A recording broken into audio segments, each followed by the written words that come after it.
Okay, so we'll go over the 1210 review quiz. And I kind of want to emphasize that this quiz doesn't even begin to review all of the topics from 1210. It's just a handful of what I thought might be considered the most important parts of 1210 that we'll build on here in 1220. And even then, you know, I left out some things that I'd have to reteach the whole 1210 course in order to cover all the important parts of 1210 because it is all important. But anyway, I figured this was better than nothing.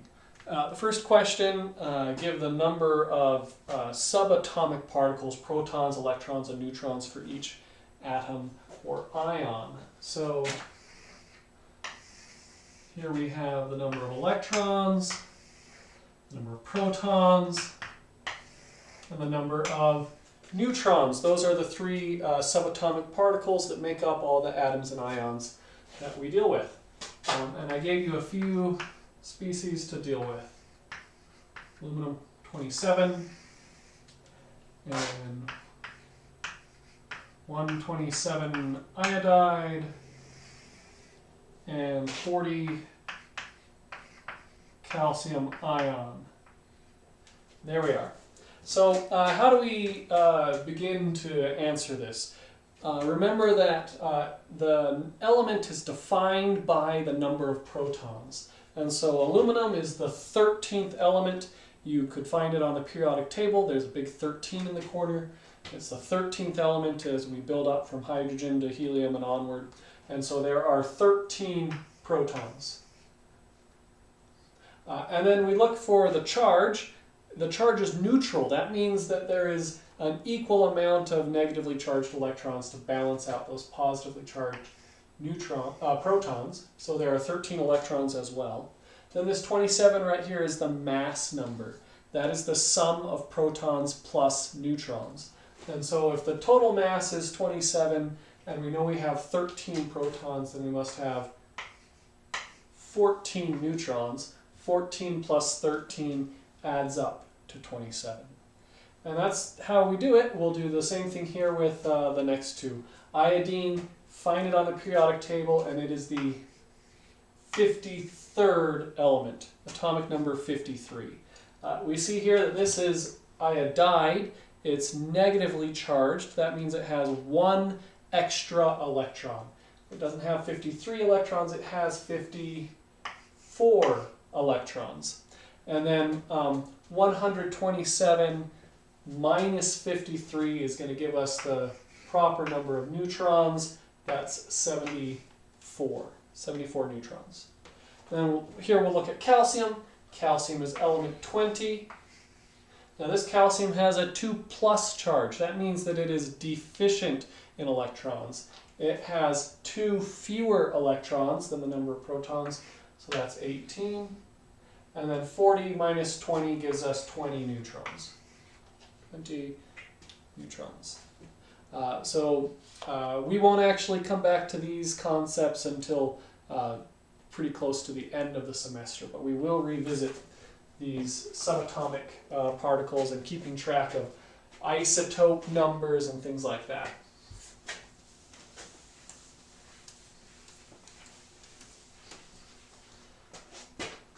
Okay, so the next question, question number 2, has to do with calorimetry. So a coffee cup calorimeter contains 150 grams of pure water. We add 5.75 grams of ammonium nitrate. They dissolve and the solution temperature drops by 2.83 degrees Celsius. What is the enthalpy of solvation for ammonium nitrate? Now we need 2 equations here. The first equation tells us what is the amount of heat that is lost or gained by the calorimeter over this process. So Q, and this is the Q for the calorimeter. So I'll write CAL up there. Q cal is equal to mass times C times delta T. And we'll kind of get into these details as we put the numbers in. But this is the mass of the system that changes temperature. This is the specific heat, or the amount of energy required to change its temperature, and that's the delta T. That gives us the Q of the calorimeter. And then the next equation we need is the enthalpy of the reaction. In this case, it's a solvation reaction. That delta H is equal to the negative Q cal over N, the number of moles. It's negative because the calorimeter is a part of the surroundings, and delta H has to do with the energy change for the system. If the calorimeter gained energy, that means that the molecules involved in the system lost energy. And if the calorimeter lost energy, then that means the molecules involved in the system must have gained energy. And so we take the negative of Q cal. And then N is the number of moles, because the enthalpy is a molar quantity. We want to normalize that quantity to the amount used in our reaction, so we'll divide by the number of moles. All right, so let's first figure out our Q cal. What is the mass of the system? Well, we have 150 grams of pure water, but it is not only the water which has changed its temperature, but that ammonium nitrate that was added to the water changed its temperature as well. It started at room temperature, and it is a part of the solution that had its temperature drop at the end. And so our total mass needs to include it. That's going to be 155.75 grams. 150 for the water, 5.75 for the ammonium nitrate. What is the heat capacity, or excuse me, the specific heat of our solution? Well, technically the specific heat of the solution might be different than the specific heat of pure water, but that difference will be negligibly small, and so we'll just use the specific heat of pure water, 4.184 joules per gram degree Celsius. And then what's delta T? It dropped by 2.83 degrees Celsius. That will be a negative 2.83 degrees Celsius. And I know I'm running out of board space here, so I'll write it a little bit small, but that comes in the end to negative 1,844 joules. I'll just quickly convert that to kilojoules. Negative 1.844 kilojoules. The calorimeter lost 1,844 joules. So we can go ahead and put Q cal in this equation, but we'll need to know the number of moles. And what we mean here is the number of moles of our reaction. So the 150 grams of water is the environment in which the reaction took place. The reaction is the dissolving of the ammonium nitrate, and it's ammonium nitrate that really determines our number of moles. So we're going to here take just the 5.75 grams of NH4NO3, and we can look up the atomic weight of nitrogen and hydrogen and oxygen and find out the formula weight of ammonium nitrate. It's 80.043 grams for every 1 mole. And so this is going to give us 0.07184 moles. Now we have the N, and I'll just go ahead and write up here. Our negative Q cal is now going to be a positive 1.844 kilojoules. Divided by our number of moles, 0.07184 moles, and that equals 25.7 kilojoules per mole. In the end, we get 3 sig figs for this quantity. 25.7 kilojoules per mole. Okay, go on to page 2. give the name or formula for each of the following. Okay, give me a moment here. And draw the Lewis structure for any molecular compounds.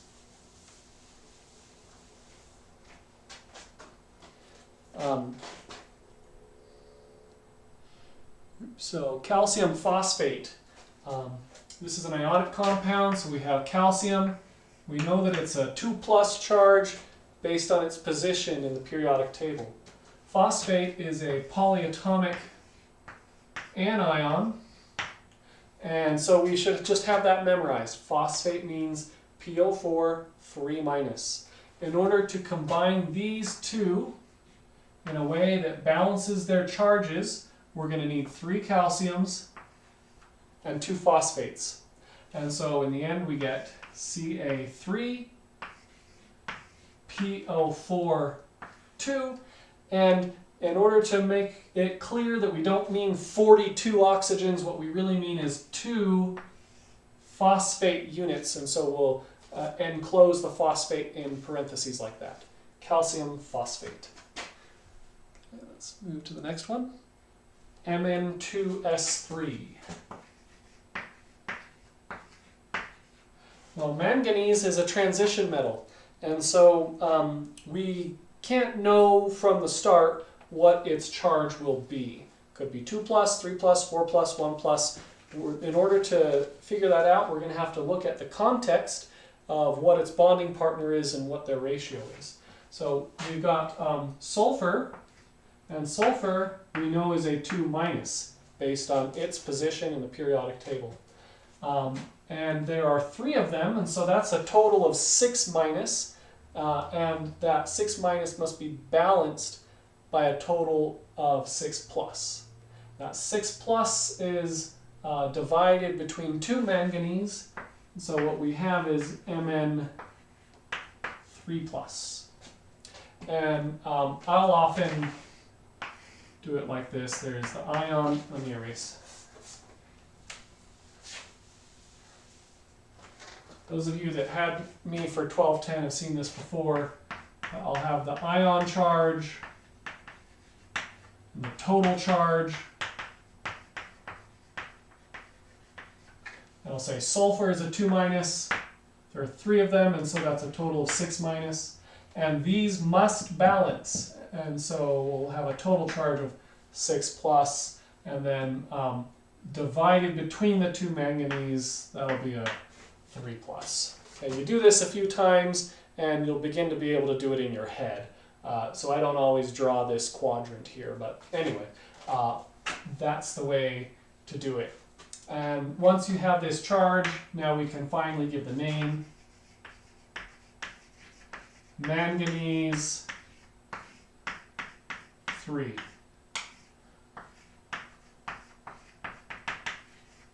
Sulfide. Okay, we need to indicate the charge in Roman numerals and parentheses because this is a transition metal. The next one, dinitrogen trioxide. This is a binary molecular compound. They are both nonmetals. Well, these ones are actually really easy. Dinitrogen means I've got 2 nitrogens. Trioxide means I've got 3 oxygens, and we are done.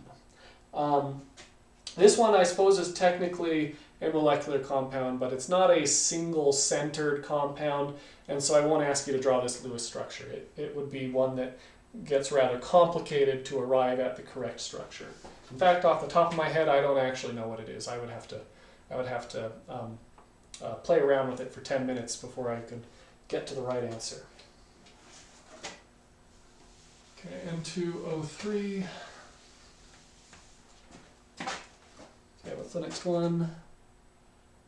Is SF6. This is a binary molecular compound, 2 nonmetals, and so we'll call it sulfur. We could call it monosulfur, but we'll, by convention, leave off mono if it's on the first element in a binary molecular compound. So there's 1 sulfur, we'll just call it sulfur. And then there are 6 fluorines, and so that would be hexafluoride. Sulfur hexafluoride. And this one we can draw a Lewis structure for. Sulfur goes in the center, put the fluorines all around it. Single bond everything to the center.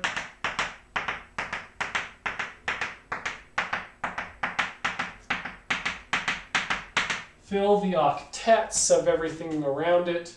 And in the end, we should have 7 electrons from every fluorine and 6 electrons from the sulfur. That gives us a total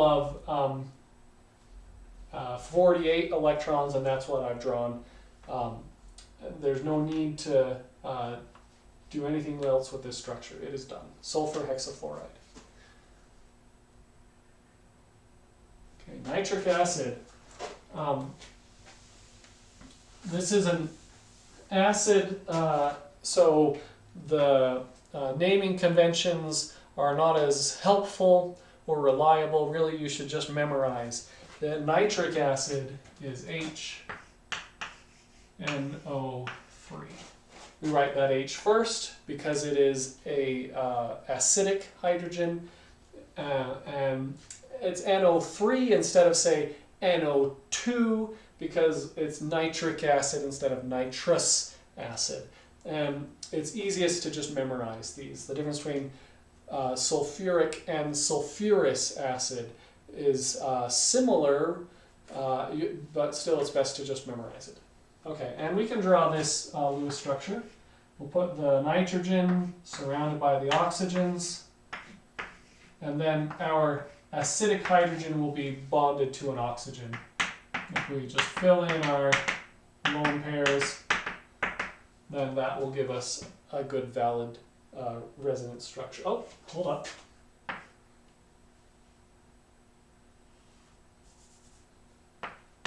I'm getting ahead of myself. So we'll fill in all the lone pairs around, and this is the total number of electrons. We should only have 24 electrons. But the nitrogen does not have its full octet, and so we will take one pair of electrons from one of the oxygens and form a double bond. There we go. Now nitrogen's octet is satisfied. We have the right number of electrons, and that's a good structure.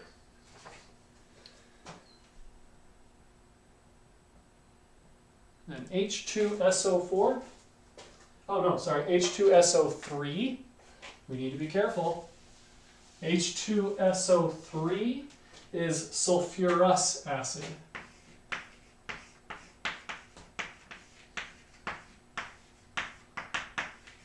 Sulfurous acid. And we can draw its structure in much the same way. Surround the sulfur with oxygens. We'll put the acidic hydrogens on 2 of the oxygens. Fill the outside atoms with their full octets, but there are still only 24 electrons. Sulfur's octet is not satisfied, just like nitrogen's octet was not. And so we will convert one lone pair into a double bond, and that is the sulfurous acid structure.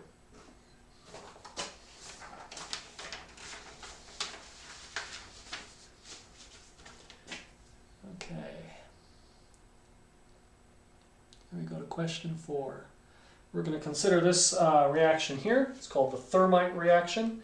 And we're given an unbalanced chemical equation along with an enthalpy of reaction. And maybe it'll be worth just giving us a little bit more to see here. Okay. First, balance the reaction.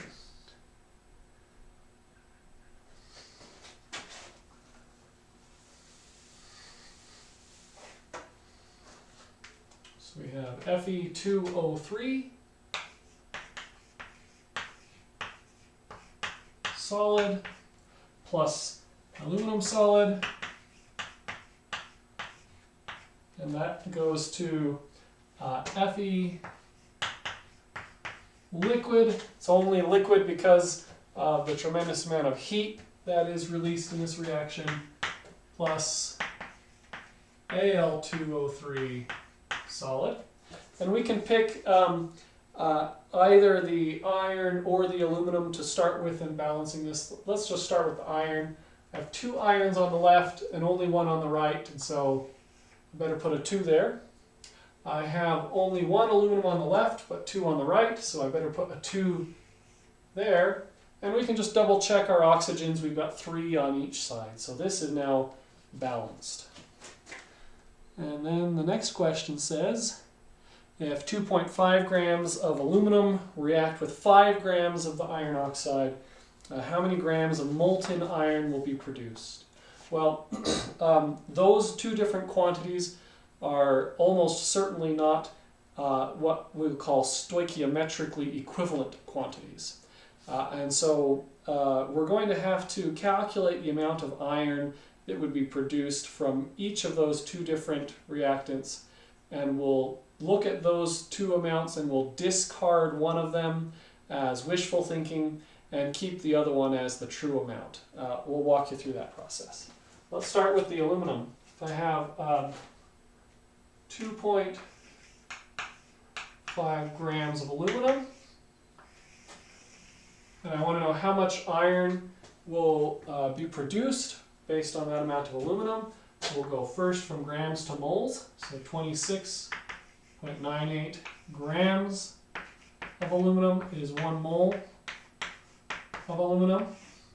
And then we'll look at the stoichiometric ratio between the aluminum and the iron. So 2 aluminum give 2 iron. In the end, that's reducible to a 1-to-1 ratio. And then 1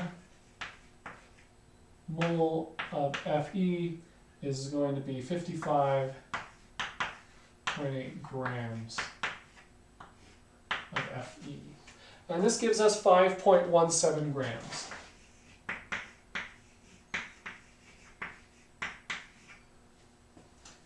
So that is how much iron we could get from that 2.5 grams of aluminum, assuming nothing else is in short supply.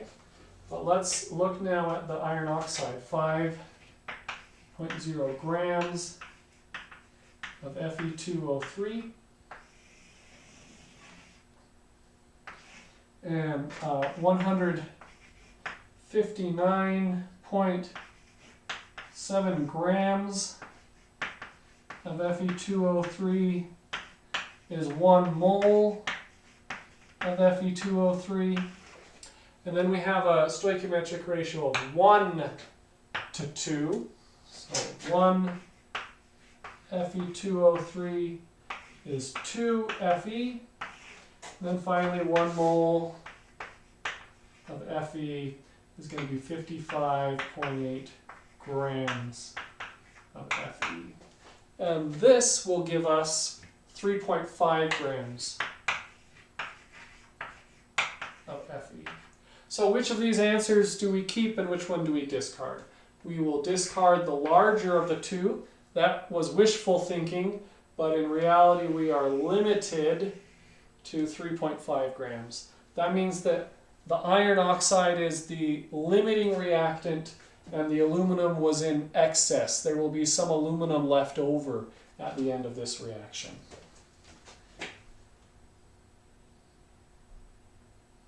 How many joules of heat will be released? Well, now that we know the limiting reactant, we will use that as a starting point for every other calculation from now on. I'll just erase this aluminum line because it is no good to us anymore. And we'll start with 5.0 grams of iron, 159.7 grams. Oh, I'm sorry, that's iron oxide.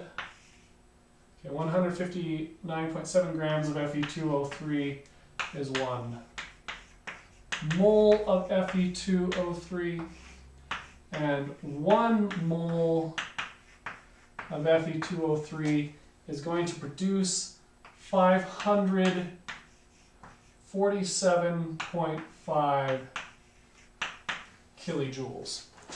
We need to make sure we use the stoichiometric coefficient here. In this case, it's a 1, so that's easy.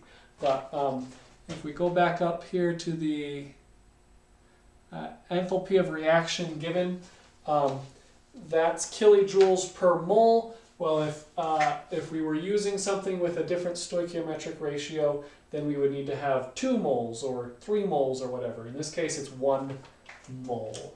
And that gives us, we only get 2 sig figs because of the 5.0 grams. That gives us 17 kilojoules. And you know, our enthalpy is listed as a negative value. It's an exothermic reaction, but the question asks how much heat is released, and so it will be a positive quantity of heat released. It's always good to kind of make sure your positives and negatives make sense. In this case, we're going to want a positive quantity because there is a positive amount of heat released into the environment.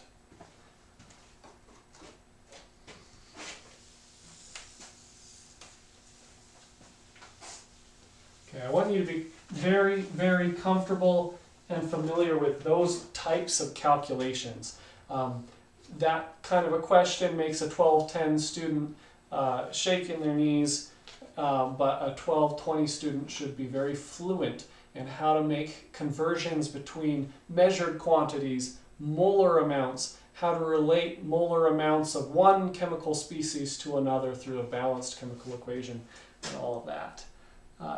If you are uncomfortable with that sort of a question, then let me know, and we need to make sure we catch you up to speed on those sorts of calculations. Okay, lastly we have predict the products and write a balanced chemical equation for the reaction between sulfuric acid and aqueous calcium hydroxide. So we have H2SO4, that's aqueous, plus CaOH2, that is aqueous, and this is a strong base, that's a strong acid, so we know that those 2 hydrogens will combine with those 2 hydroxides to give us 2 water. But what about the remaining counter ions? So we'll have a calcium 2 plus, SO4 2 minus, a sulfate. So we will have calcium sulfate. And is this going to be aqueous or solid? We'll have to go back to our precipitation rules or solubility rules. And the rule is that sulfates are generally soluble, but there are some exceptions. And one of them are what I call the heavy group 2s, or calcium, barium, and strontium. And so this is actually going to be solid. It is an exception to the rule where sulfates are generally soluble. Well, this is one case where it is insoluble or solid. Those solubility rules can seem really intimidating, but with enough practice, they'll come much more easily. We've got a whole section of this year's curriculum that's focused on solubility and dealing with them in a little bit more of a mathematical, quantitative way, so we'll revisit solubility. Anyway, that's it for the 1210 review quiz.